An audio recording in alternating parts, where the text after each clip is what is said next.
이번 주 주간 리뷰 한번 해보고, 그 다음에 주간 트레이딩 전략 어떻게 해보겠다, 뭐 이런 거 한 가지. 그 다음에 이제 장단기 금리 차익이 여러 번 했었는데, 그걸 가지고 어떻게 트레이딩을 할 수 있는지에 대해서 한번 얘기를 해보도록 하겠습니다.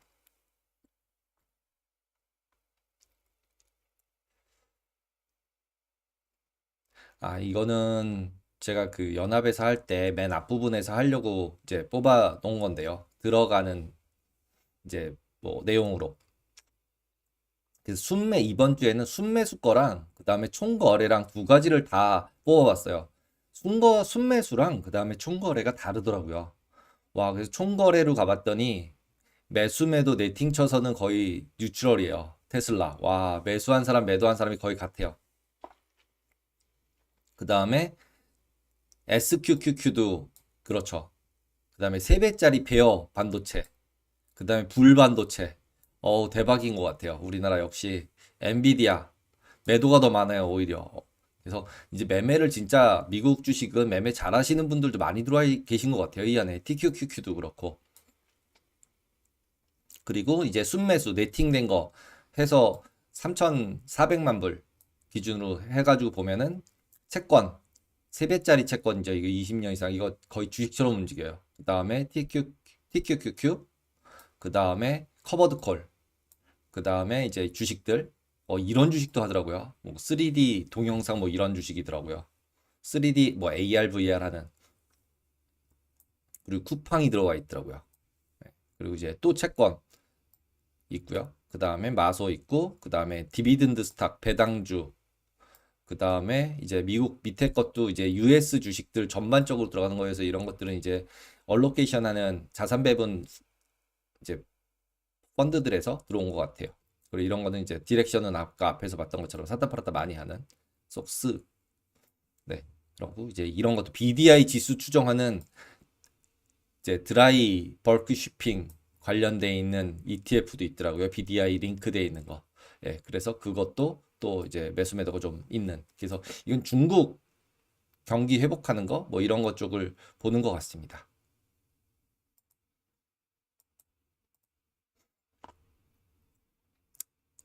이제 들어가는 일이고요. 채권 매수 개인이 승리일까요? 잘 모르겠습니다. 지금 일단은. 근데 어쨌든 그것도 영향이 있지 않나라는 생각도 좀 들어요. 만들면서 보면서 느낌에는. 그래서 이따 끝날 때 끝부분 뒷부분에서 이제 그 트레이딩 전략할 때 한번 장단기 금리 차를 트레이딩 할 때는 우리가 뭘 좀 생각하면서 해야 될지 한번 생각을 해보도록 하겠습니다. 일단 이번 주 뉴스 두 개 뽑은 거는 두 개예요. 대다수의 G10 국가에서 인플레이션 고점 아니다. 라고 BOA에서 얘기를 했어요. 그래서 인플레이션 계속되고 있다. 그리고 실제로 달걀이나 이런 식료품들은 진짜 값이 많이 올랐나 봐요, 미국에서는. 예. 그리고 이제 카시카리가 이제 또 50bp 얘기하는 바람에 이제 후다닥 내려갔었죠. 그래서 그런 부분들 섞어가지고 한번 알아보도록 하겠습니다. 지난주에 어떻게 움직였는지. 이제 첫 번째 이제 구매자 관리 지수 PMI가 잘 나왔어요, 예상보다.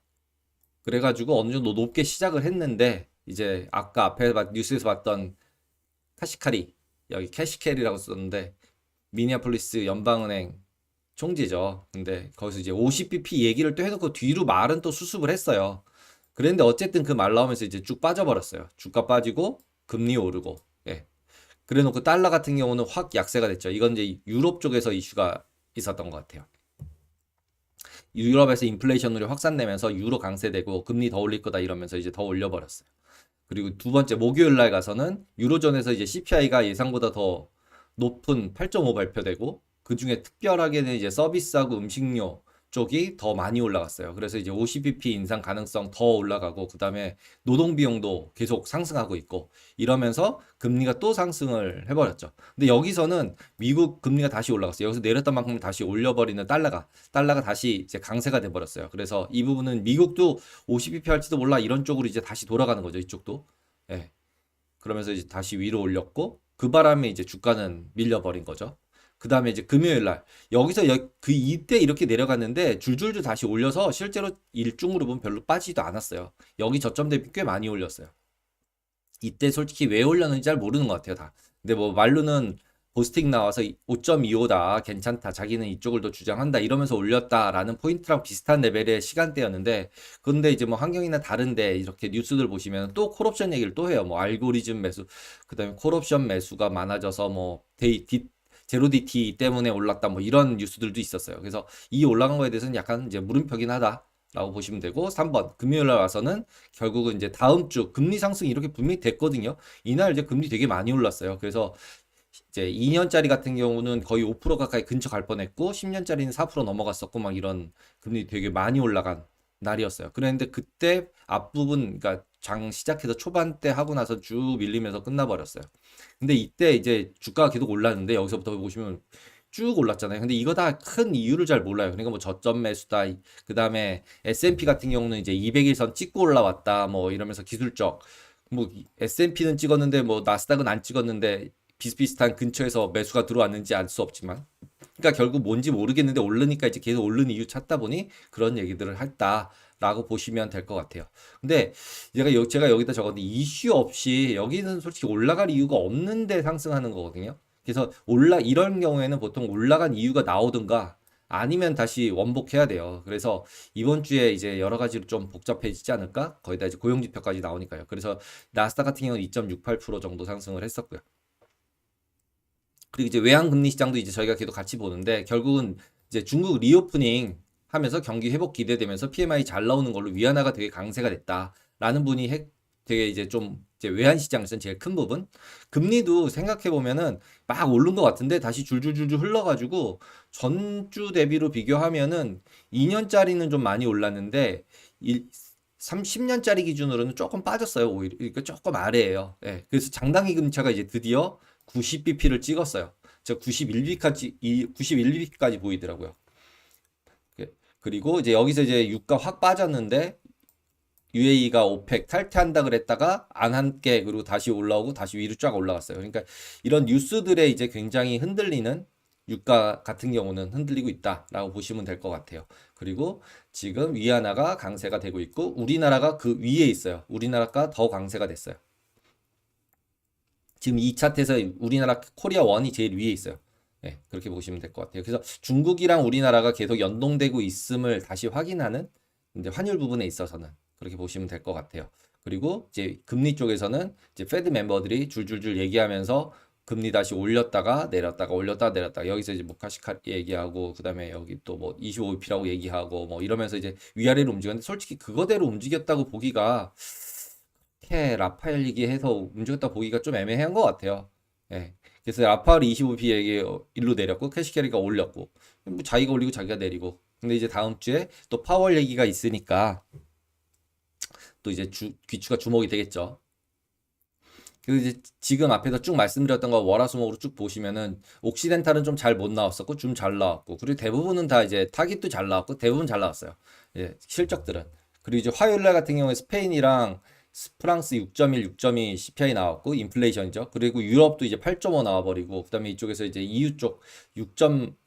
EU 쪽도 CPI 발표됐던 것 같고 그리고 이제 일본 동경 지수가 동경 CPI를 따로 발표하나 봐요. 근데 이거가 이제 뭐 선행하느니 이러면서 이제 또 이제 그나마 금리 빠졌다. 그러니까 인플레이션 좀 낮아졌다. 이러면서 금요일 날 여기서 낮아지고 그다음에 유럽에서 나온 지표들이 이제 뭐 인플레이션이 좀 떨어지는 걸로 나오면서 금요일서부터 갑자기 분위기가 바뀌었어요. 이쪽 부분은.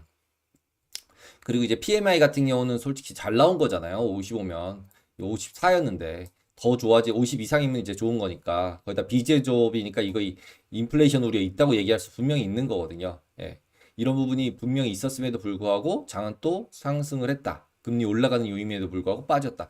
되게 헷갈리면서 움직이고 있는 거를 확인할 수 있어요. 그 다음에 이런 부분들도 레이버 코스트, 노동 비용은 올라갔어요.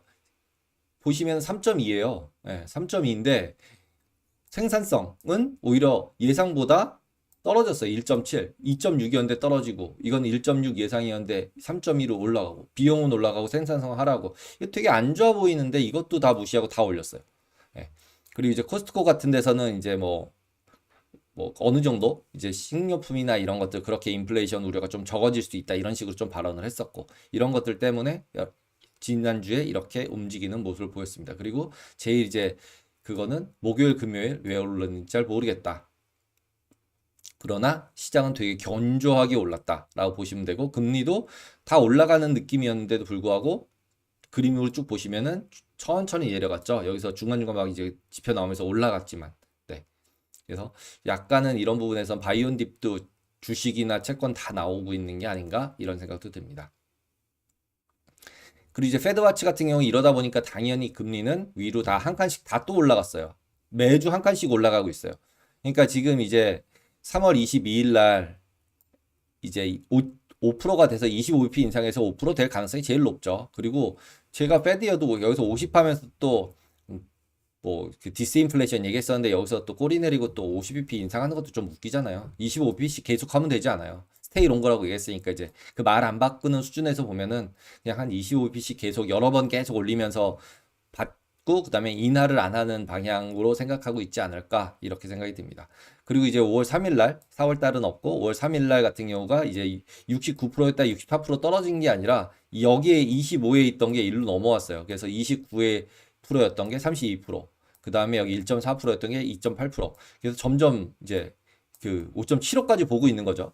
그래 놓고 쭉 계속 5.75로 쭉 가요. 그래서 아직도 그래도 5.5가 11월 달, 11월 1일 거까지 보면은 그래도 확률로는 제일 높은 레벨이 5.5예요. 근데 5.75가 이제 32까지 경쟁 수준이 됐어요. 경쟁 수준이 5.5였거든요. 그래서 원래는 5.5에서 12월 달에 떨어지는 거였는데 이제는 이제 11월까지 5.5로 이제 거의 확실시 되고 그 다음에 12월에 가서도 지금은 그래도 5.5가 그래도 아직은 제일 위에 있어요.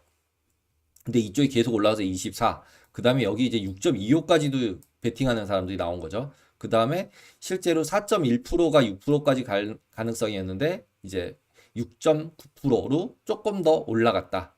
더 6%까지 보는 사람들은 조금씩 생기고 있다. 이쪽은 이제 베팅이죠, 이쪽은. 네, 확률이라고 보기보단 약간 베팅을 하고 있고 지금 실제로는 5.5, 5.75 쪽으로 조금 몰아가고 있다. 그리고 현재는 제일 탑으로 보면 확률상으로 보면은 5.5를 예상을 하고 있는 거다라고 보시면 될 것 같아요.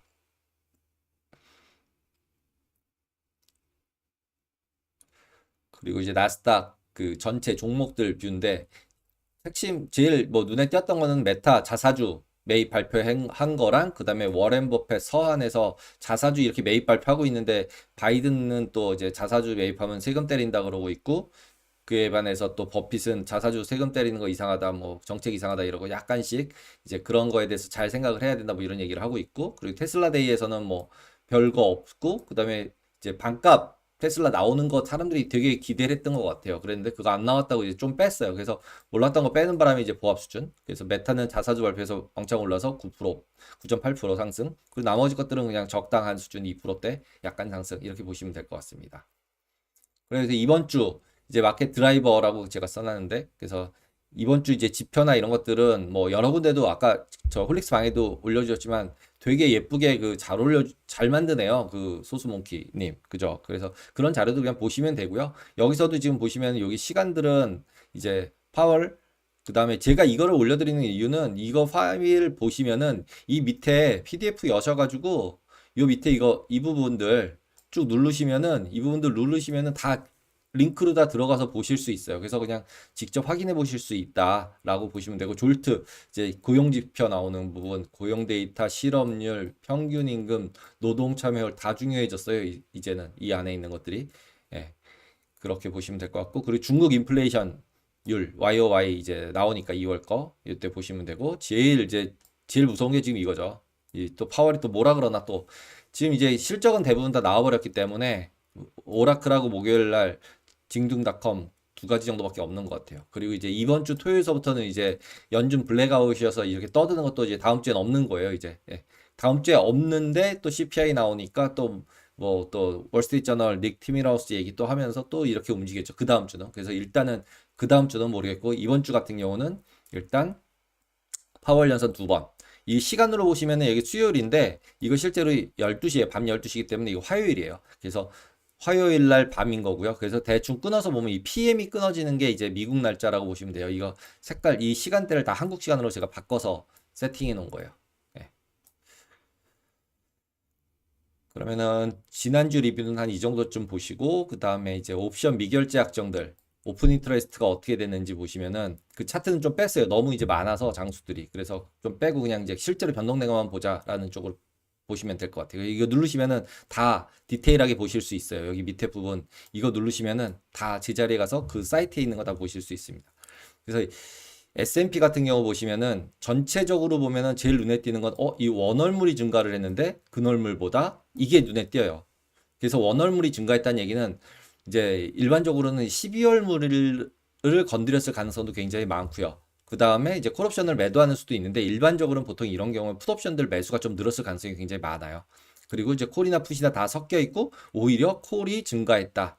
라는 쪽으로 이번 주에 이제 빠졌다가 마지막에 쭉 올리니까 오히려 콜 쪽으로 좀 베팅을 좀 했나 보다 라는 생각이 좀 들어요. 그리고 이제 나스닥 같은 경우는 솔직히 이제 뭐 S&P랑 비교하면 볼륨이 확실하게 작죠. 엄청 작지만 그래도 이제 보시면은 풋옵션 같은 경우 오히려 증가하고 있어요. 오히려 S&P는 콜이 증가했는데 나스닥은 풋이 증가했더라. 그리고 원월물은 여기도 마찬가지로 조금 뒤에 게 매수가 됐어요. 근데 이거 두 가지는 또 한 가지 생각해 보셔야 될 게 내재 변동성이 좀 싸지지 않았나? 이런 걸 체크해 보셔야 돼요. 왜냐하면 내 변동성 트레이딩을 하는 사람들 입장에서는 내재 변동성이 싸지면 원월물을 매수해요. 원월물은 내재 변동성에 따라서 가격이 많이 변하기 때문에. 그래서 내 변동성들이 이런 거 딱 봤을 때 그냥 숫자만 봐서는 내재 변동성이 좀 떨어졌겠구나 이런 생각이 좀 들었었어요. 실제로 보시면 내재 변동성이 왕창 떨어졌죠. 그러니까 이제 이런 레벨에서 18레벨 정도면 사도 된다라고 생각하는 사람들은 좀 매수했을 수가 있고요. 그 다음에 23.5 레벨 이하면은 매수하겠다 생각해서 이 정도 레벨에서 매수했을 수도 있어요. 그래서 지금 여기가 25 보통 우리가 얘기했었던 레벨이 여기거든요. 근데 나스닥 같은 경우는 지금 이제 23.5 레벨 여기도 그 여기 지금 여기 부분에서 이렇게 움직이고 있으니까 여기까지 이렇게 텀 스트럭처가 예. 그 다음에 S&P 같은 경우는 지금 이렇게 된 거죠. 지난주 같은 경우 여기에 있었는데 지금 줄줄줄 다 밑으로 내려왔죠. 그리고 여기 보시면 이 주황색 이게 그 선물 포워드 선물 가격들 쭉 연결한 거 놓은 거예요. 만기별로 점점점 찍어서. 그래서 선물도 어쩔 경우에 이제 배당이 나오거나 이러면은 이 선물 가격이 아래 찍힐 때도 있어요. 그래서 보통 이런 옵션 가격 계산할 때는 선물 가격을 그 스팟 가격으로 계산을 하기 때문에 실질적으로 선물 가격도 되게 중요하다 이렇게 보시면 될 것 같아요. 그리고 이제 행사 가격 별로 미결제 약정별로 이제 행사 가격 그다음 내재 변동성 스큐들 그리고 범위들 이런 것들 나오는 거죠. 이제 여러 번 봐서 대충 눈에 보이시죠. 그래서 보시면은 3,950들, 4,000들 같은 경우가 S&P 같은 경우는 지속적으로 있는데 변동성은 계속 이제 하락을 하고 있죠. 지난주에 19.13이었는데 애더머니가 17.2로 더 떨어졌죠. 예. 그래서 지금 여기 4,000 지난주에도 4,000이 제일 중앙에 있었던 건데 이제 좀 올라가면서 여기로 이제 가고 오히려 지금 풋 쪽으로는 3,950 요쪽 여기 앞에 같은 경우는 거의 원 스탠더드 데비에이션 안에 있는 거거든요. 원 시그마 내에. 그래서 이제 원 시그마 내에 있는 이제 그 미결작정들이 생각보다 어느 정도는 더 많이 가지고 있다라고 보시면 될 것 같고요. 그 다음에 3,800 부분이 조금 이제 많다라고 보시면 될 것 같아요. 그리고 위로는 뭐 다 그냥 풀 이렇게 흩어져 있죠. 여기 4,300이라고 적어놨죠. 얘가 4,300 행사 가격이에요. 지금 현재는 4,049.75 선물 기준으로 돼 있고요. 그리고 S&P 같은 경우 이거는 이제 3월 17일 만기죠. 다음 주 만기. 이거는 그리고 이제 369, 12는 메이저 월물이라서 제일 이제 변동성도 크고 이럴 가능성이 아주 높은 때입니다. 그래서 이 날짜 같은 경우는 주의해서 봐야 될 것 같다. 그리고 이번 주 금요일 날 만기 걸로 보시면은 변동성이 하나도 안 떨어졌어요. 오히려 시장이 올랐음에도 불구하고 이 얘기는 변동성이 올랐다는 뜻이에요. 매수한 사람이 많았다. 이 얘기는 결국 고용지표를 앞두고 풋옵션 매수 왕창이죠. 5만 개, 4만 개. 그 13,800하고 3,810하고 두 개 행사 가격을 누가 아도를 찍어서 사버렸죠. 혹시 만약에 지표 잘못 나와서 폭락하면 수익을 내야지라고 했는데 이렇게 눈에 띄게 올라가면 대체적으로는 일주일짜리로 이렇게 돈 벌게는 안 해줘요. 그래서 저는 개인적으로 이렇게는 행사가 될 만큼 얘가 돈 벌 가능성은 없는데 라는 생각이 들어요. 보통은 이 전서부터 쌓였다가 그걸 해지해서 포지션을 만들었다 그 방향으로 밀리거나 뭐 이런 경우들이 더 확률상은 더 많은 것 같아요. 어쨌든 이제 이런 때 산 사람들이 있더라. 그리고 지수 변동성 하락된 부분들이 있다 보니까 풋옵션 같은 경우도 그렇고 콜옵션 같은 경우도 지난주보다는 미결작정이 굉장히 많이 증가했어요.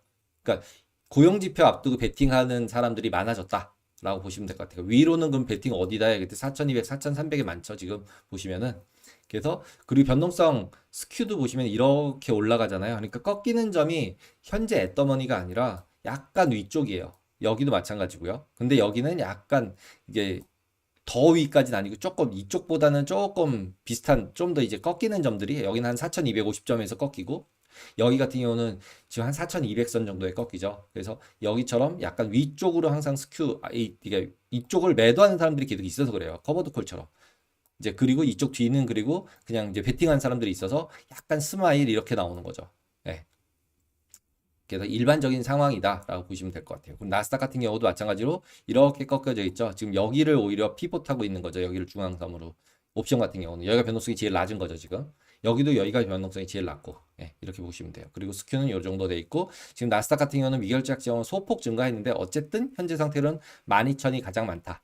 예, 12,311인데 12,000이 제일 많은 상태다. 그래서 12,000대로 가면은 어쨌든 시장은 조금 더 움직이겠구나. 라고 보시면 될 것 같습니다. 그리고 이번 주 같은 경우는 마찬가지로 잡데이터 앞두고서 이제 미결작정들이 더 증가를 했죠. 그래서 풋은 더 2배 증가했고 콜은 3분의 1 정도 더 증가했어요.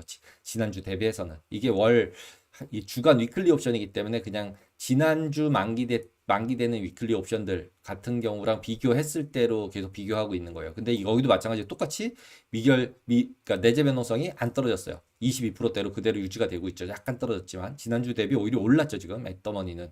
그러니까 지수가 올랐는데도 오른 거니까 지금 베팅을 생각보다 많이 하고 있다. 숏텀은. 예, 이렇게 보시면 될 것 같아요. 근데 그에 반해서 2주만 해도 벌써 25짜리가 23 됐어요.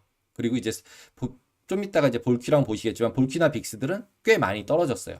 그러니까 결국은 이 앞부분, 그러니까 위클리 옵션들이 변동성이 올라가고 내려가는 건 빅스에 하나도 반영이 안 되는 거를 눈으로 확인할 수 있는 거죠. 그리고 아래쪽 같은 경우도 여기서 약간 눈에 띄는 거는 여기에 있는 12,000하고 12,250, 250, 200인가 그럴 텐데 여기 두 군데가 보시면은 파랑색이에요. 파랑색은 콜옵션이에요.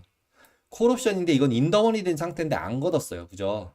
그래서 포지션을 들고 있다라고 보시면 될 것 같아요. 이거는 새로 잡았다라기보다는 지난주에 매수해서 지수가 올라가면서 인더머니로 돼 있는 인트리식 밸류로 가지고 있는 옵션들이 내재 가치가 이미 플러스인 옵션들로 콜로 가지고 있다. 그래서 이런 부분이 보통은 이제 걷어버려서 없애거든요. 그리고 이런 풋을 사거나 뭐 이런 식으로 바꾸는데 약간 비싼 옵션을 가지고 있는 거죠. 그래서 이 포지션으로 봐서는 지수 자체가 여기서 약간 내려오고 더 올라갈 것 같아서 버티거나 아니면은 지금 현재 상태로 봐서는 예, 그냥 먹고 가만히 기다리면서 더 롱텀 투자하고 있는 콜옵션 투자자가 있는 것 같은 이런 생각이 듭니다. 그 차트 보시면은 지난주 같은 경우는 금요일 날 미결착 시장이 굉장히 적어졌다고 말씀드렸잖아요.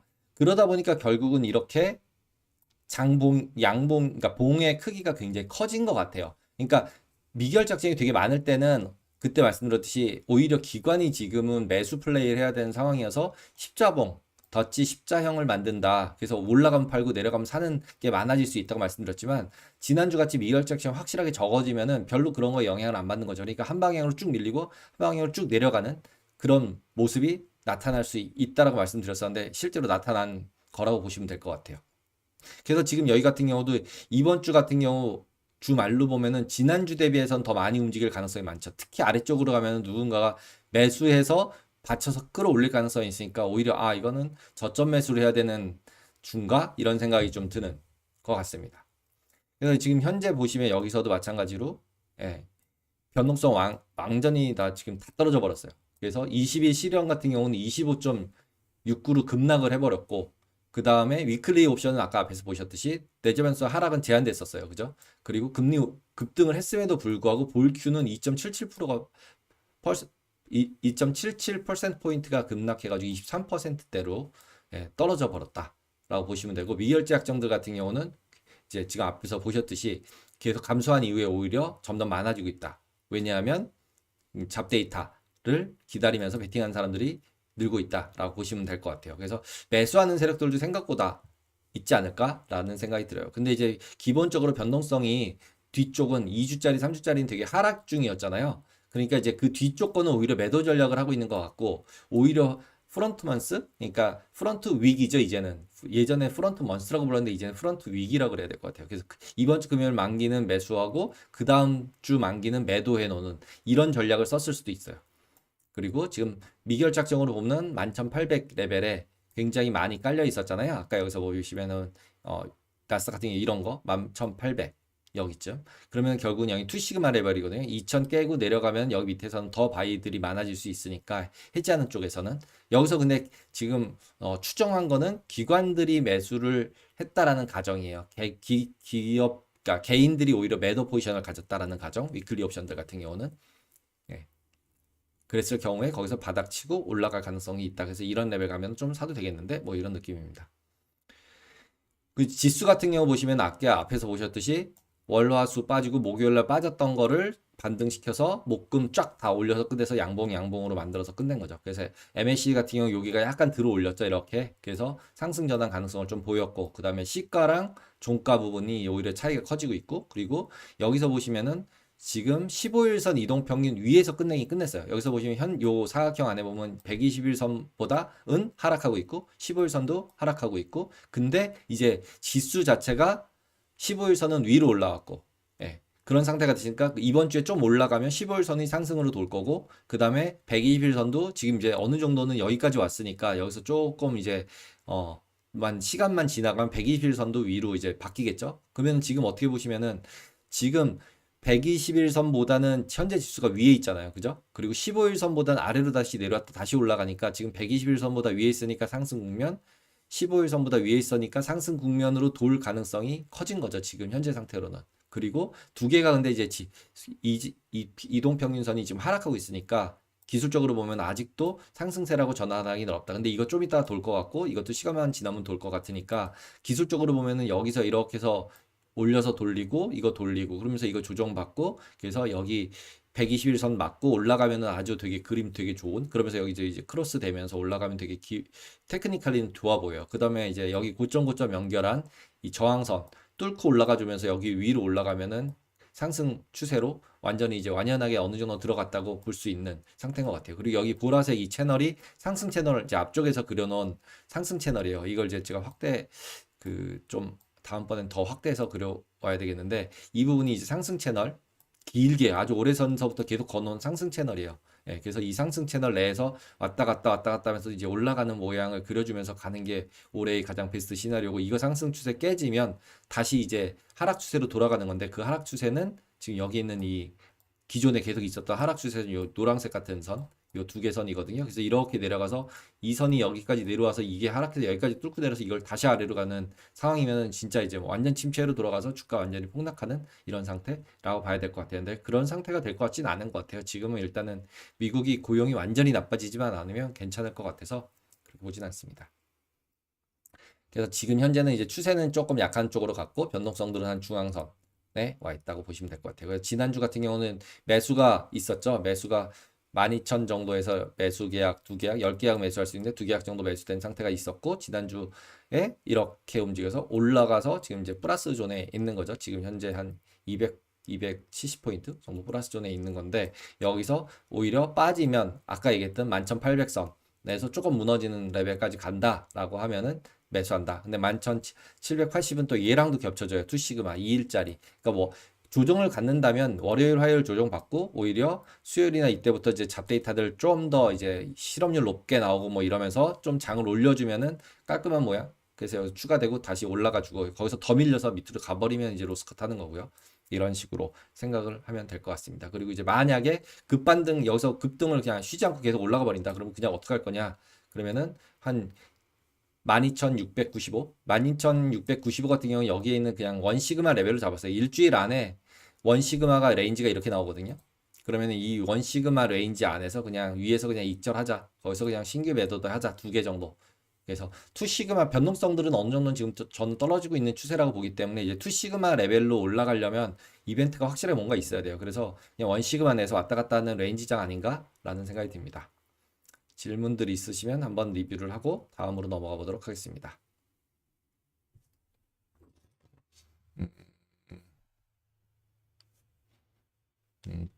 볼투볼 당일 지수 범위 예측하는데 네, 그 부분은 앳더머니 볼로티리티 가지고 하는 것 같아요. 제가 뒤에 만들어 놓은 시그마 바운더리랑 유사해요. 방법 자체는. 네, 1범위 안에 확률이 그만큼 높다고 보는 거 맞습니다. 짧게는 이제 아까 볼투볼에서 이거잖아요. 여기가 레인지잖아요. 그래서 요 두 개 레인지가 이거는 이제 요 3월 10일까지 레인지고요. 3월 10일까지에 372 정도, 372.82 정도 움직인다. 그 다음에 이거는 2주간, 2주니까 지금 2시그마, 그러니까 2 곱한 거겠죠. 여기서 1시그마에다가. 그래서 2 곱해서 2배잖아요. 일수. 루트 여기는 7, 루트 14 뭐 이렇게 했겠죠. 그렇게 가지고 계산한 식이 여기는 540. 그래서 이거랑 이제 비교하시면 될 것 같아요. 이건 17일까지의 범위가 요 레인지에 있을 확률이 68%. 그 다음에 여긴 3월 10일까지 있을 확률이 68%.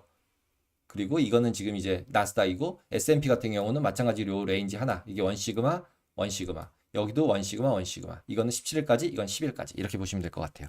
이걸로 보셔도 돼요. 이거는 이때 사용한 변동성은 이 앳더머니 변동성을 쓰더라고요. 제가 체크해 봤을 때. 예.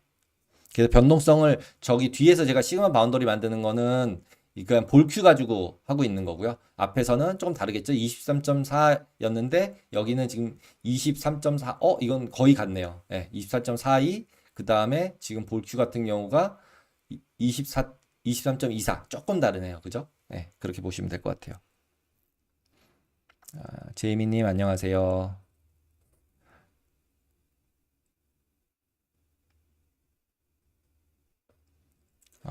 솔직히 방향은 전 잘 못 맞춥니다. 네. 그리고 주말에 여러 자료 보니 보스틱 발언, 콜옵션, 월초, 기관의 현물 매수 자금 유입 상승으로 보는데, 그러니까 지금 앞에서 말씀드렸듯이 시세스님 말씀하신 게 뉴스에 계속 나와 있는 거고, 근데 저는 왜 올랐는지 잘 모르겠다. 그래서 약간 불안하다.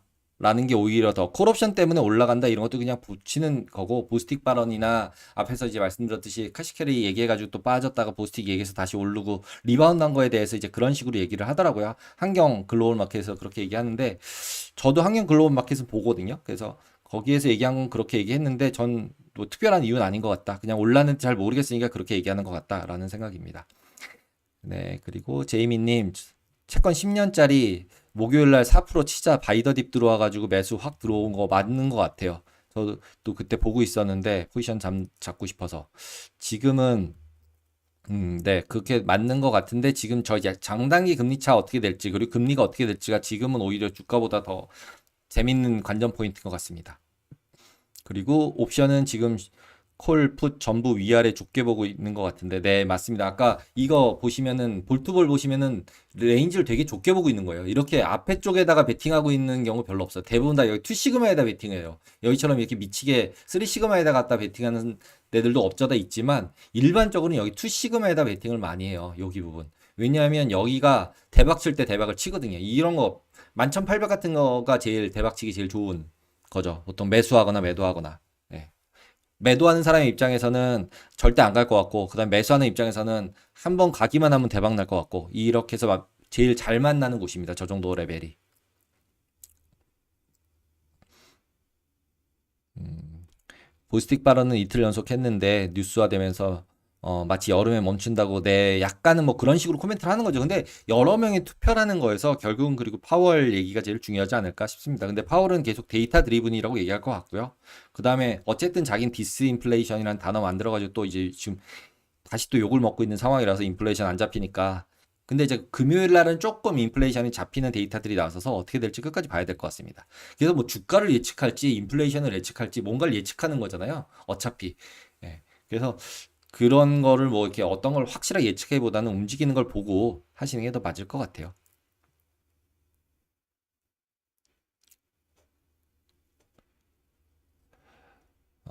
네. 그리고 증시 격언이 틀려버린 상황이랄까. 예, 매크로가 결정한다고 하는데 매크로도 맞히기 어렵죠. 주가도 맞히기 어렵고 어차피 매크로를 맞히면 주가를 맞히는 거고 또 어떻게 생각하면 그리고 매크로가 또 맞췄어도 주가는 그 매크로 나온 거랑 다르게 움직일 때도 있어요. 그러니까 결국은 눈치 게임이라고 보시는 게 저는 제일 맞다고 생각을 해요. 그 안에 있는. 네.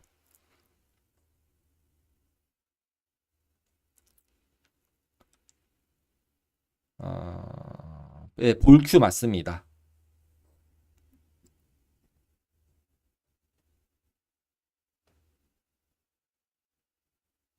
네. 주를 넘겨서 그러니까 주말이 항상 불안하죠. 호재님 말씀대로. 그래서 사람마다 투자 습성이나 이게 성향이 좀 다른 것 같아요. 그러니까 이제 오버나잇 안 하고 싶은 사람들도 있고요. 저희 회사 풀업 같은 경우는 거의 오버나이트 하지 않는 포지션이거나 아니면 롱숏 섞어가지고 아예 좀 그렇게 운용을 해요. 예, 기본적으로. 그리고 개인적으로도 약간은 그런 걸 선호하고 오래 들고 가는 거는 오히려 그냥 주식 같은 거나 ETF 같은 거 사서 그냥 자산 배분 형태로 이제 뭐 퇴직연금에 있는 거 뭐 이런 것들 갖다가 그냥 조정하는 거죠. 예, 그냥 넣어놓고. 그리고 거하는 진짜 현금 비중만 조정하는 예, 그렇게 보시면 될 것 같습니다.